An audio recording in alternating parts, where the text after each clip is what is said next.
آج کا مسئلہ یہ ہے کہ کیا پیشہ ور بھکاریوں کو ہم بھیک دے سکتے ہیں یا نہیں، یا اگر بھیک دینا چاہیں تو کس کو ہم دے سکتے ہیں؟ یہ کیسے پتہ چلے گا کہ اس کو بھیک دینا جائز ہے اور اس کو ناجائز ہے؟ تو اس مسئلے کو آپ تفصیلی گفتگو کے ساتھ سماعت فرمائیں۔ دیکھیں، بھیک مانگنا پیشہ ور لوگوں کے لیے یہ حرام اور ناجائز ہے۔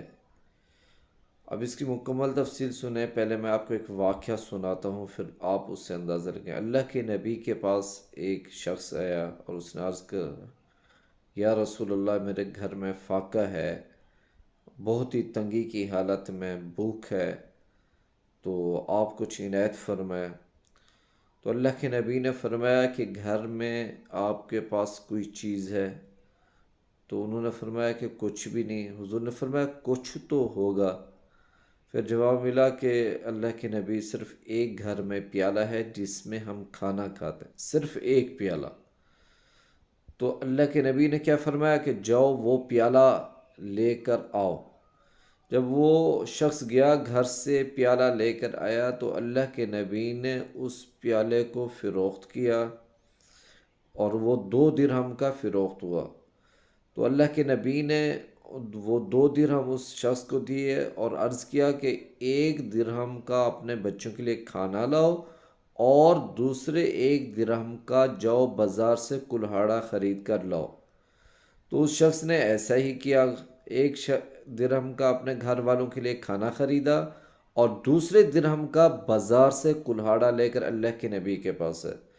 تو اللہ کے نبی نے اس میں اس کا گتھا ڈال کر اس کو دیا اور کہا کہ جاؤ جنگل سے لکڑیاں کاٹ کر لاؤ اور اس کو فروخت کرو۔ یہ دیکھیں ترغیب تھی پوری امت کے لیے کہ جب کوئی مانگنے والا آئے تو اس کی حوصلہ شکنی کرنی چاہیے، اس کو بجائے یہ ہے کہ کچھ دینے کے اس کو کام پہ لگانا چاہیے۔ آج کل صرف 3 قسم کا سوال آپ کر سکتے ہیں جو شریعت میں ہے۔ ایک یہ ہے کہ جب ایک آپ نے کسی بندے کی ضمانت لی ہے اور وہ بندہ بھاگ گیا، تو اس کی ضمانت، اس کی دیت، یعنی کہ اس کی جو چٹی تھی وہ آپ کے سر پر آئی اور آپ کو دینی پڑی اور آپ کے پاس نہیں تھے، آپ بھیک مانگ کے وہ دے سکتے ہیں۔ ایک صورت یہ۔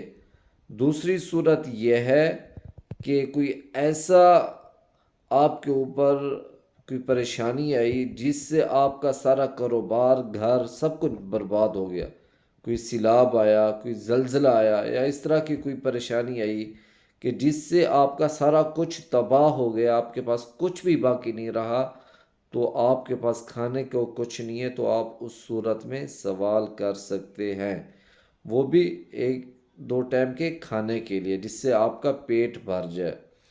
تیسرا وہ بندہ کہ جو مزدوری تو کرتا ہے، محنت بھی کرتا ہے، لیکن کبھی اس کی دہاڑی نہیں لگتی، وہ بندہ بھوکا ہے، اس کے گھر میں سب بچے بھوکے ہیں، بیوی بچے، تو اس بندے کے لیے سوال کرنا جائز ہے، وہ بھی اتنا جس سے 1 یا 2 وقت کا کم از کم پیٹ بھر کے کھانا ہو جائے۔ ایسے بندے کے لیے بالکل جائز نہیں، حرام ہے، گناہ ہے کہ جس کے پاس بہت زیادہ گھر میں راشن پڑا ہو، اپنا گھر ہو اور کھانے پینے کا 2-3 دن کا انتظام بھی ہو، اور اس کے باوجود وہ سوال کرے۔ جو بندہ سوال کرتا ہے، بھیک مانگتا ہے، قیامت والے دن وہ اس حال میں ہوگا کہ اس کے سر کے اوپر، اس کے چہرے کے اوپر گوشت کا ایک ٹکڑا بھی نہیں ہوگا، بالکل ہڈیاں ڈھانچہ ہوگا اس کا چہرہ۔ تو دوسری بات یہ بھی ہے کہ جو بندہ بھیک مانگتا ہے وہ اپنے پیٹ کے اندر آگ کے انگارے بھرتا ہے۔ بہت بڑی سخت وعیدیں اور بھی قسم کی آئی ہیں کہ جو آج کل پیشہ ورانہ بھکاری ہیں، جو ایک سے بھی مانگتے ہیں اس کو مل جائے تو اس کے بعد دوسرے کے پاس چلے جاتے ہیں، یا ایسے بھکاری جو صحت تندرستی والے ہیں ان کو بھی دینا ناجائز ہے۔ ہاں، آپ اس کا کیسے اندازہ لگائیں گے کہ یہ صحت مند ہے اور اس کو گھر میں فاقہ ہے، اس کو پریشانی ہے یا اس کا کام نہیں لگا، تو آپ اس کو ٹٹول سکتے ہیں مختلف چیزوں سے۔ مثال کے طور پر آپ اس کو کہتے ہیں جی ہمارے پاس ایک کام ہے، اب وہ کام کرو، ہم آپ کو اس کی مزدوری دے دیں گے۔ اگر وہ محنت کش انسان ہوگا تو وہ کام لازمی کرے گا۔ اگر یہ ہے کہ وہ کام چور ہوگا، اس کا پیشہ ہوگا مانگنا، تو وہ کبھی بھی کام نہیں کرے گا اور وہ نکلنے والا کام کرے گا۔ تو اس طرح بھی اس کو ٹٹول سکتے ہیں۔ تو اس طرح، اور آج کل بھیک جو لوگ مانگتے ہیں، جو معذور ہوتے ہیں، لولے لنگڑے ہوتے ہیں، یہ بھیک مانگتے ہیں، ان کو بھی آپ دے سکتے ہیں۔ لیکن آج کل کچھ ایسا ماحول بنا ہوا ہے کہ بہت بڑے مافیا، جو مقصد یہ ہے کہ سرگرم ہے، اور انہوں نے یہ جو معذور ہوتے ہیں بچے یا معذور لوگ ہوتے ہیں، ان کو کرائے پہ لیا ہوتا ہے۔ ان کو گاڑی پہ چھوڑ بھی جاتے ہیں، لے بھی جاتے ہیں، اور جتنا بھی سارا دن کا پیسہ ہوتا ہے شام کو وہ ان سے لے لیتے ہیں اور ان کو دہاڑی دیتے ہیں۔ ان کو دہاڑی پہ، ٹھیکے پہ لیا ہوتا ہے۔ یہ بہت بڑا مافیا مقصد ہے، لوگوں کے اندر سرگرم ہے، جنہوں نے اپنے بھکاری چھوڑے ہوئے ہوتے ہیں اور وہ پیسے ان سے اکٹھے کرواتے ہیں۔ تو اس لیے خدا را خیال کریں، آج کل ان پیشہ ور بھکاریوں سے زیادہ ضرورت مند جو ہیں آج کل کے سفید پوش ہیں۔ کچھ ایسے سفید پوش ہیں آپ دیکھیں گے جو ہاتھ نہیں پھیلاتے، لیکن آپ اس کے گھر کے حالات دیکھیں گے، ان کے گھر میں فاقے ہوں گے، بچوں کی تعلیم کے پیسے نہیں ہوں گے، اور بھی ضرورت جیسے گھر کا بل آ جاتا ہے ان کو بل پے کرنے کے پیسے نہیں ہوں گے۔ وہ لوگ مانگتے نہیں، شرماتے ہیں، لیکن یہ حقیقی ضرورت مند ہوتے ہیں، ان کو آپ دیں، ان کو آپ کا ثواب بھی ہوگا۔ جو پیشہ ورانہ بھکاری ہیں، یعنی کہ جن کا کام ہی روزانہ بھیک مانگنا ہے، پیسے اکٹھے کرنا، یہ اپنے پیٹ کو آگ سے بھر رہے ہیں، اور قیامت والے دن ان لوگوں کے لیے سخت وعید ہے۔ اللہ کے نبی نے بتائی تھی، دیکھیں نا، اللہ کے نبی نے جب وہ ایک بندہ مانگنے آیا تو اللہ کے نبی نے اس کو کیا سبق دیا؟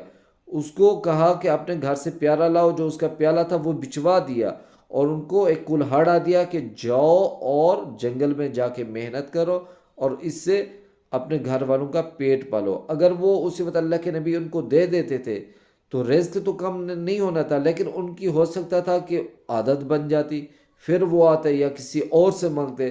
تو اللہ کے نبی نے شروع سے ہی اس کو ایسا عمل بتایا، اس طرح کا طریقہ اپنایا کہ یہ دوبارہ کسی کے سامنے ہاتھ نہ پھیلائے۔ تو آج کل یہ مختلف چوکوں میں، چوراہوں میں دیکھا ہوں گے آپ نے، روزانہ صبح سے شام تک کام بھی یہی ہوتا ہے، لوگوں سے مانگنا، بھیک مانگنا، لوگوں کے سامنے ہاتھ پھیلانا۔ یہ کسی لوگوں کا نا ایک عادت ہوتی ہے، مقصد ہے کہ ان کا پیشہ ہوتا ہے، ان کا یہ بار بار لوگوں سے مانگنا، روزانہ یہ کام ہوتا ہے۔ وہ محنت مزدوری نہیں کرتے، حالانکہ ان کے پاس صحت تندرستی ہوتی ہے، اس کے باوجود بھی وہ لوگوں کے سامنے ذلت امیز ہاتھ پھیلاتے ہیں۔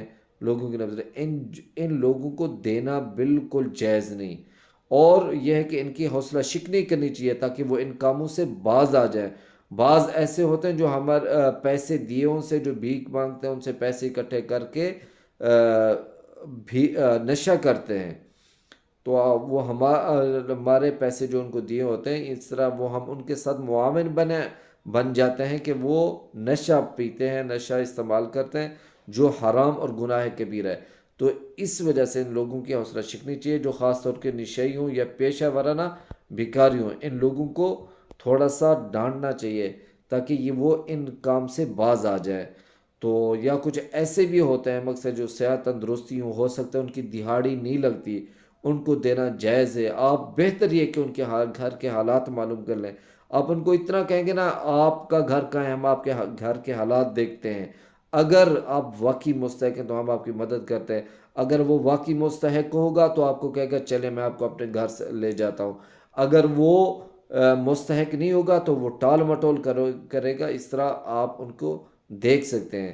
تو خدا را جو لوگ پیشہ ورانہ ہیں ان سے آپ بچیں، ان کو نہ دیں۔ جو حقیقی مستحق ہیں، یہ وہ لوگ ہیں جو حقیقی جو مستحق لوگ ہوتے ہیں ان کے حقوق پہ ٹاکا ڈالتے ہیں۔ تو اس طرح ہماری زکوٰۃ، ہمارے صدقات ان لوگوں تک نہیں پہنچ سکتی جو حقیقی وارث ہوتے ہیں۔ تو کوشش کرنی چاہیے کہ اللہ کے راستے میں دیو اعمال ہمیشہ ان لوگوں تک پہنچائیں جس پہ زیادہ ثواب ہوتا ہے، جو زیادہ مستحق ہوتے ہیں۔ تو امید ہے کہ آپ کو آج کی یہ بات سمجھ آ گئی ہوگی، اور اللہ سبحانہ و تعالیٰ سے دعا ہے کہ ہمیں اس پر عمل کرنے کی توفیق عطا فرمائے۔ السلام علیکم ورحمۃ اللہ وبرکاتہ۔